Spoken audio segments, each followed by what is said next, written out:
Narito na ang mga pinakamalalaking balita sa One North Central Luzon ngayong Martes. Truck driver patay matapos pagbabarilin sa harap ng simbahan. Araw-araw na pagtaas sa presyo ng mga gulay nararanasan ngayong Semana Santa. Simbahang Katolika hinimok ang lahat na magbisita pamilya at bisita amiga. Alay lakad, sabayan din daw ng alay kapwa. At ang tagisan ng mga kandidata ng Miss San Carlos City 2025 na sinaksihan nina Tom Rodriguez at Ara San Agustin. Ito ang GMA Regional TV 1 North Central Luzon. Magandang hapon, ako si Chris Zuniga. Mga kapuso, sa mga maggugulay, ngayong Semana Santa, higpitan ang sinturon dahil araw-araw ang pagtaas ng presyo ng gulay sa ilang pamilihan sa Pangasinan. Sa Mangaldan Public Market, halos doble na ang itinaas sa presyo ng kamatis. Balitang hatid ni Jasmine Gabriel Galban. Panibagong 2 hanggang 3 piso kada kilo ang itinaas sa presyo ng iba't ibang gulay sa Mangaldan Public Market ngayong araw. Simula noong linggo, araw-araw ang pagtaas sa presyo ng gulay dahil sa mataas na demand ngayong Semana Santa. Posible raw na tuloy-tuloy ang mataas na presyo hanggang matapos ang Holy Week. Sa kabila ng mataas na presyo, wala raw magawang mga mamimili. Yung iba po, ma'am. Nagtataka yung iba, pero okay lang naman po. Yung mga palaging namamalengke, alam nila yung presyo na... Pass daw muna sa karne bilang bahagi ng kanilang pag-aayuno. Wala, pag yung ang sildo ngayon mali, ano lang, wala, kulang na kulang anak. Pero then Holy Week pa, kailangan. Lalo na. Tumaas ang presyo ng talong, okra at sitaw. Dobleng itinaas sa presyo ng kamatis na mula sa 10 piso hanggang 15 piso kada kilo ay umakyat sa 30 pesos kada kilo. Mahirap po yung supply ng kamatis po ngayon. Galing na pong San Jose, wala na po tayong kamatis dito sa Pangasinan. Kaya medyo tumataas ang presyo? Yes po. Ngayon, kahapon yung dumating lang sa amin, uunti lang po. Sa ngayon, nasa 60 pesos per kilo ang humbok. Mataas din ang presyo ng broccoli, repolyo at benguet beans. Tiniyak ng Benguet Vegetable Traders na sapat ang supply ng gulay ngayong Semana Santa. Kasama si Daryl Peralta, Jasmine Gabriel Galban, One North Central Luzon.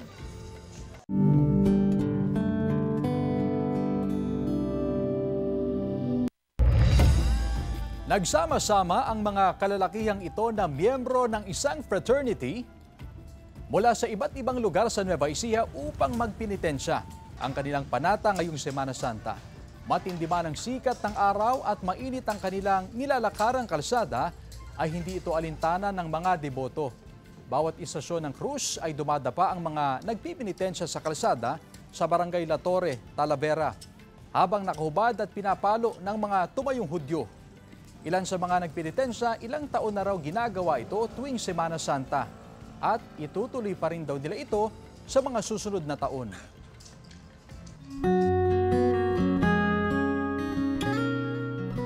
Bukod sa bisita iglesia, hinimok din ng Simbahang Katolika ang mga mananampalataya na magbisita pamilya at bisita amiga. May ulat si CJ Turida. Sa Annunciation of the Lord Parish sa Barangay Bunuan, Gasset, Dagupan City, piniling bumisita ang pamilya ni Eddie ngayong araw. Bukod sa ika-37 kaarawan niya ngayon, bahagi na rin daw ng kanilang paggunita ng Semana Santa ang pagbisita nila sa simbahan. Ang panalangin ni Eddie sa kanyang kaarawan, alay sa kanyang 8 buwang gulang na anak. Malakas siya. Malayo sa sakit yan.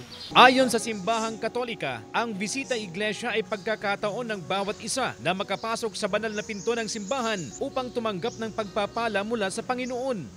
When we enter the church, we allow God to guide us, to direct our lives, and we intend to follow Him. Bukod sa bisita iglesia, isaalang-alang din sana ang bisita familia at bisita amiga na magagandang larawan ng pananampalataya dahil ang pananampalataya ay hindi lang nagtatapos sa personal na pakikitungo sa Diyos. Dapat din daw na isabay ang alay kapwa sa alay lakad na ginagawa tuwing Semana Santa. Our relationship with God should also be reflected in how we treat other people.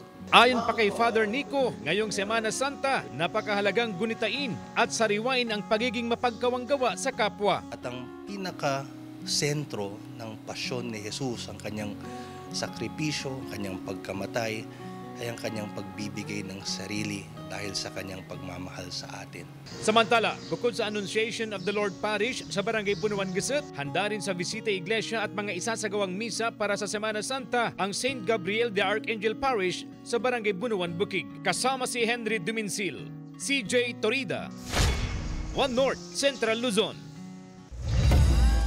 Samantala, dead on the spot ang isang truck driver matapos sa pagbabarilin sa harap ng simbahan nitong Sabado ng gabi sa Barangay San Antonio, Sarat, Ilocos Norte.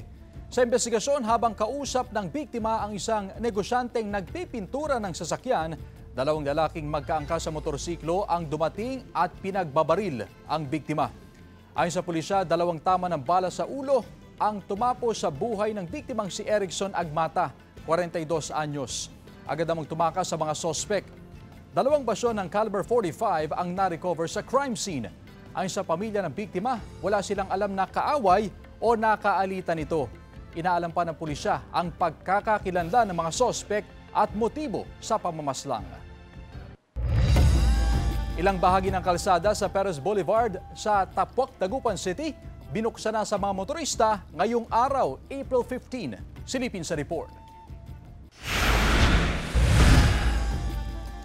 Kasabay ng pagsasara ng bahaging ito ng Perez Boulevard sa Barangay Tapuac, binuksan na rin sa mga motorista ang kabilang linya ng Perez Tapuac sa bahagi ng YMCA intersection kaninang umaga. Yung nanggagaling po ng Tapuac is dire-diretso na po sila, hindi na po sila dadaan sa may baba para po hindi po magkasalubong yung nanggagaling sa may Burgos Extension. Itutuloy na rin kasi ang paggawa ng cross drainage canal sa bahaging ito ng Perez Boulevard. Maganda sa daan, saka yung mga sasakyan, maginhawa na rin yung mga sasakyan kasi wala nang baha. Ang mga sasakyan na manggagaling sa Burgos Extension papuntang Perez, kakaliwa sa isang pribadong daan sa lugar. Napakiusapan naman daw ang may-ari ng lupa ayon sa poso.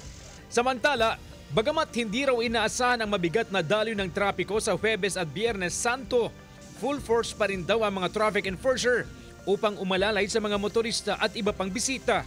Yung traffic build-up naman po nitong Semana Santa is medyo hindi siya masyadong matraffic. Gawa nga ng siguro nasa bahay yung mga tao saka yung mga establishment po natin dito sa Dagupan mostly nakasara po.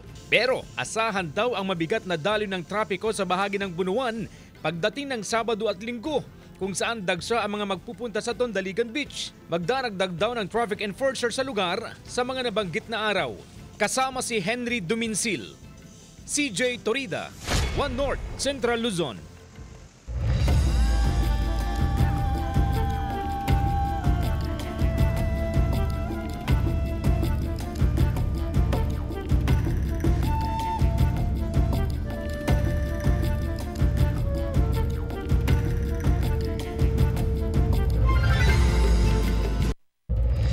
Ito ang GMA Regional TV 1 North, Central Luzon.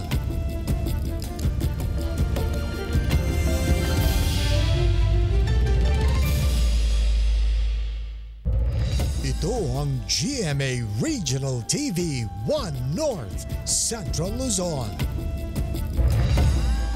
Mga kawani ng MDRRMO at iba pang force multipliers nakapwesto na sa Kalasyaw, Pangasinan upang umalalay sa mga deboto.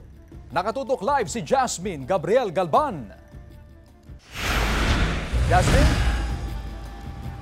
Chris, ngayong Semana Santa, dagsana yung mga debotong pumapasyal sa iba't ibang simbahan sa probinsya ng Pangasinan. Kabilang na nga dyan ang St. Peter and Paul Parish Church, dito yan sa bayan ng Kalasyaw. Actually, Chris, sa nakalipas pa mga araw ay napakarami ng mga deboto mula sa iba't ibang mga bayan. Ganun din sa ibang probinsya ang pumapasyal dito nga sa may simbahan. And open ng simbahan sa napakaraming mga deboto. Pinaghahandaan, Chris, ng pamunuan ng St. Peter and Paul Parish Church. Ganun din ng lokal na pamahalaan yung inaasahang ng mga deboto sa Huwebes Santo.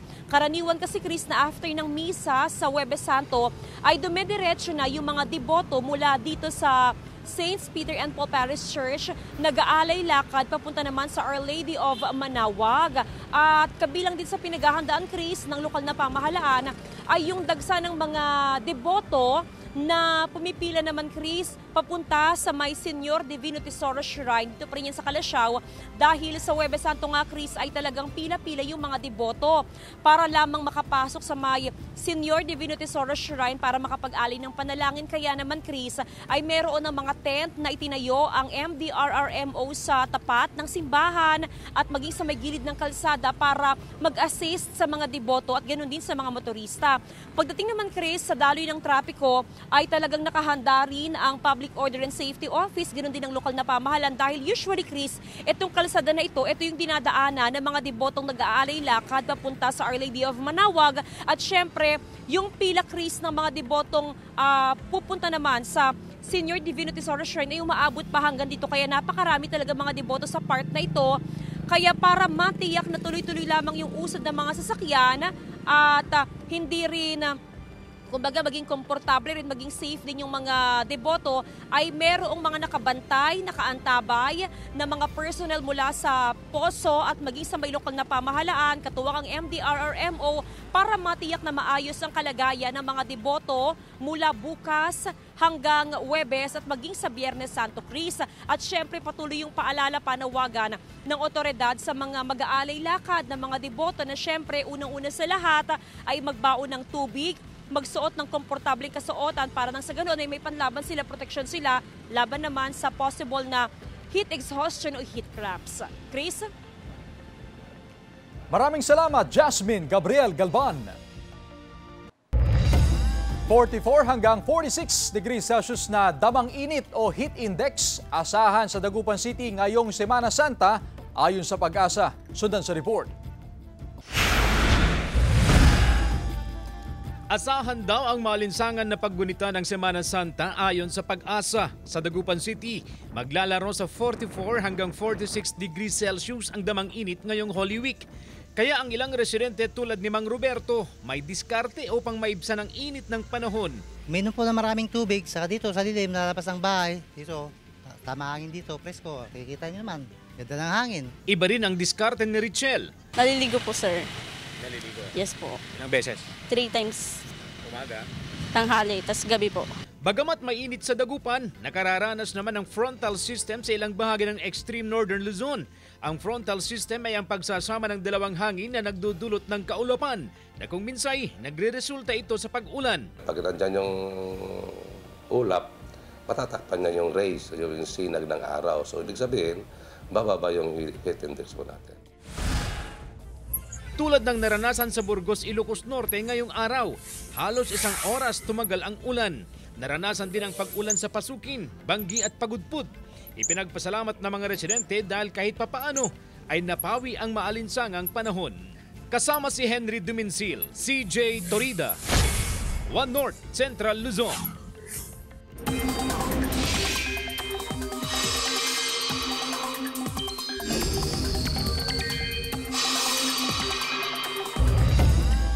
Mga kapuso, kahit mainit at maalinsangan, nananatili ang tsansa ng ulan sa ilang lugar. Patuloy kasi ang pag-iral ng frontal system lalo na sa Hilagang Luzon at easterlies naman sa natitirang bahagi ng bansa. Ayon sa Pag-asa, aabot sa mahigit 40 degrees Celsius ang temperatura sa maraming lugar ngayong araw. 14 ang posibleng pumalo sa danger level na heat index. Pero maglalabas pa ang Pag-asa ng datos sa mga susunod na oras kung ano ang mga naitalang pinakamataas sa temperatura ngayong Martes Santo. Base naman sa rainfall forecast ng Metro Weather, may tsansa ng kalat-kalat na ulan sa Cagayan, Isabela, Apayao, Kalinga, Mountain Province, Ifugao, Quirino at ilang bahagi ng Central Luzon. Posible rin ang ulan sa ilang pang bahagi ng bansa. Nasado na rin ang mga shed owners sa Tondaligan Beach sa Dagupan City sa inaasahang dagsa ng mga beachgoers at bakasyonista ngayong Semana Santa. Pagsapit ang Sabado de Gloria at Linggo ng Pagkabuhay, aasahan daw ang dagsa ng mga tao. Asahan na rin daw ang dobleng taas-singil sa renta ng kada kubo dahil sa demand ngayong peak season. Paalala naman ang pamunuan ng Tondaligan Beach, clean as you go, upang mapanatili ang kalinisan sa lugar.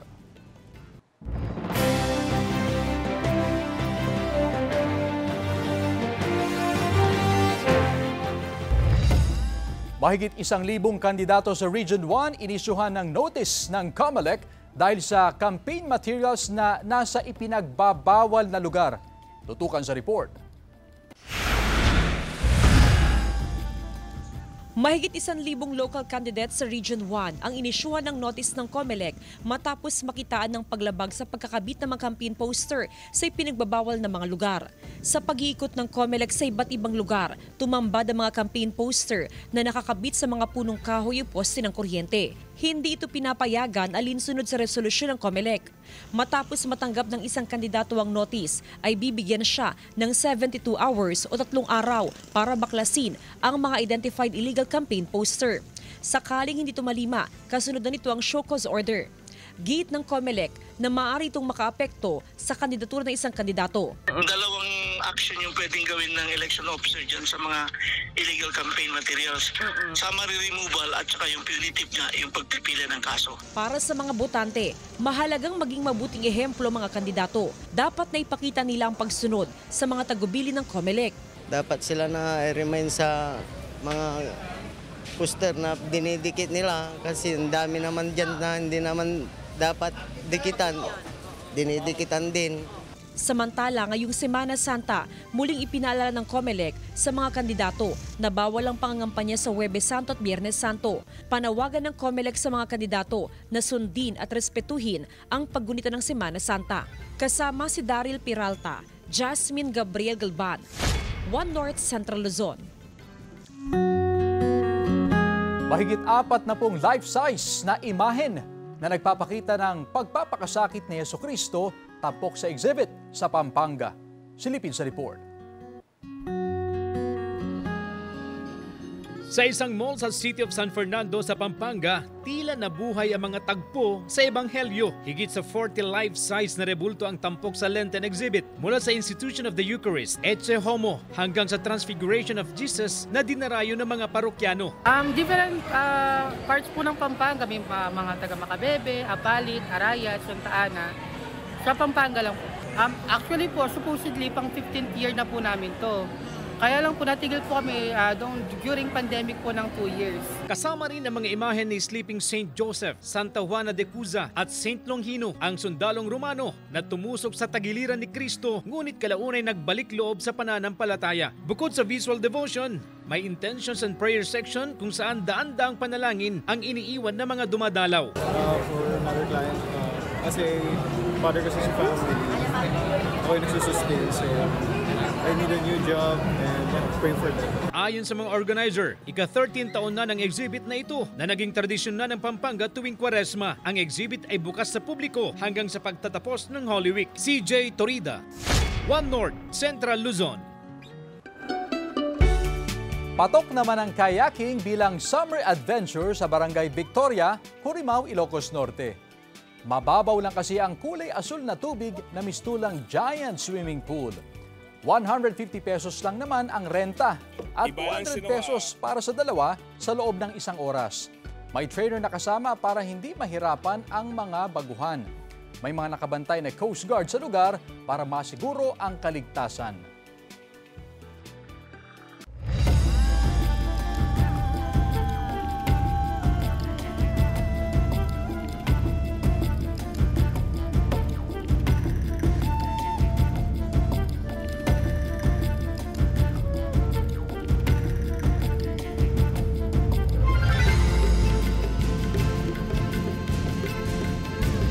Ito ang GMA Regional TV 1 North Central Luzon.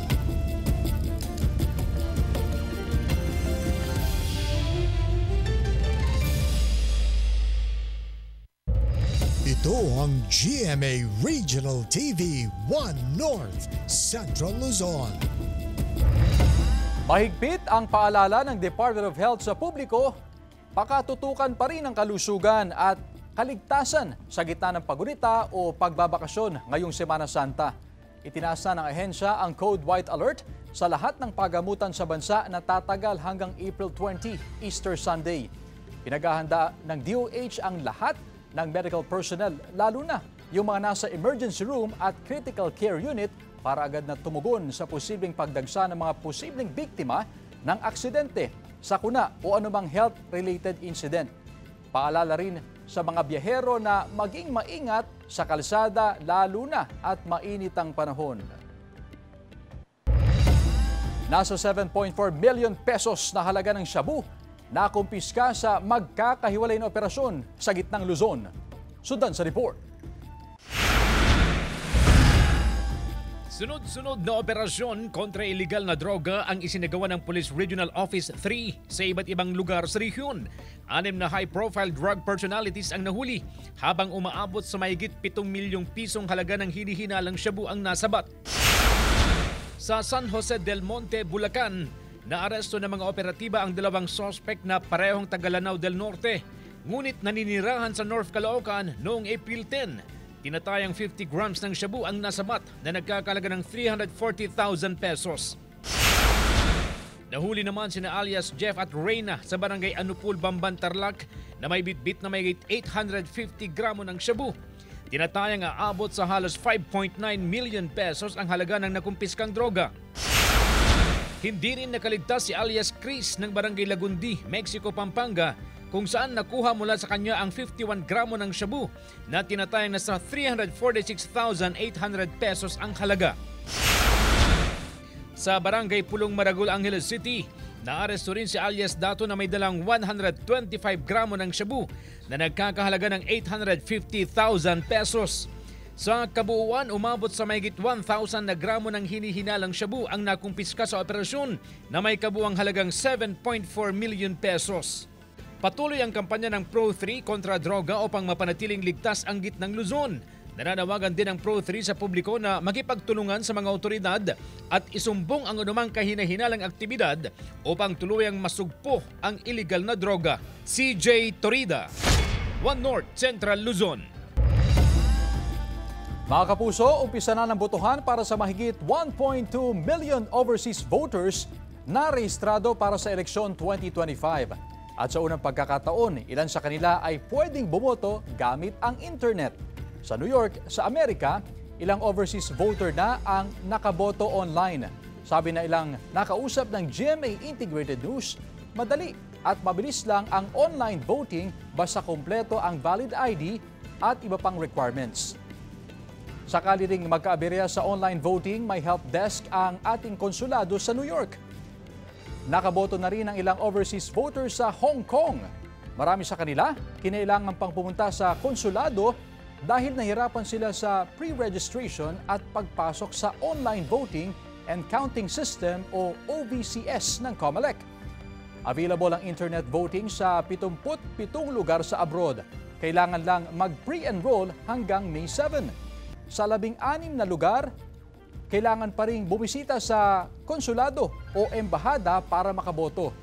Magtatapos ang overseas voting kasabay ng pagtatapos ng botohan dito. 7 p.m. sa May 12, oras sa Pilipinas. Abiso sa mga empleyado ng gobyerno, half-day po ang pasok sa ilang tanggapan bukas, Miyerkules Santo. Ayon sa Malacanang, mula alas 8 ng umaga hanggang alas 12 ng tanghali, work-from-home arrangement ang ipatutupad. Sa hapon, pwede nang makabiyahe pauwi sa kani-kanilang probinsya ang mga kawani ng gobyerno. Wala naman daw pagbabago sa operasyon ng mga ahensya na may kinalaman sa basic at health services at sa pagresponde sa anumang sakuna o kalamidad. Nasa desisyon na raw ng mga pribadong kumpanya kung magpapatupad ng kaparehong work arrangement. Tagisan ng mga kandidata ng Miss San Carlos City 2025, sinaksihan nina Tom Rodriguez at Ara San Agustin. Tunghayan sa report. Baon ng kanilang kumpiyansa at natural na ganda, nagpasiklaban ng mga kandidata sa Miss San Carlos City 2025. 15 binibini mula sa iba't ibang barangay ng lungsod ang nagpatalbugan suot ang kanilang malikhaing Mango Bamboo Festival costumes. Pinainit din ng candidates ang stage na suot naman ng kanilang mga swimsuit. at eleganteng inirampa ang kanilang mga evening gown. Sa kanilang special na sandali, hinarana sila ni Kapuso actor Tom Rodriguez.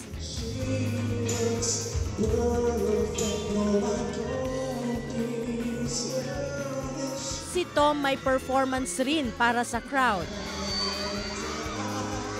Sarap dito sa San Carlos City. I'm very, very happy. Excited ako na nakabalik ako ulit dito after such a long time. Dati daan lang, not for work, pero nadaanan ko lang dito and now to feel that warmth once more. Sarap.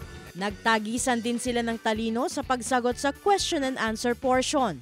Hindi naging madali para sa mga hurado na kinabibilangan ni sparkle artist Arasan Agustin ang pumili ng mananalo. Kinakabahan din ako kasi ang hirap na syempre mga nagagandahang mga kababaihan, mga lahat talented, and the confidence that they exude, parang hindi lahat kayang gawin yun eh. 'Di ba?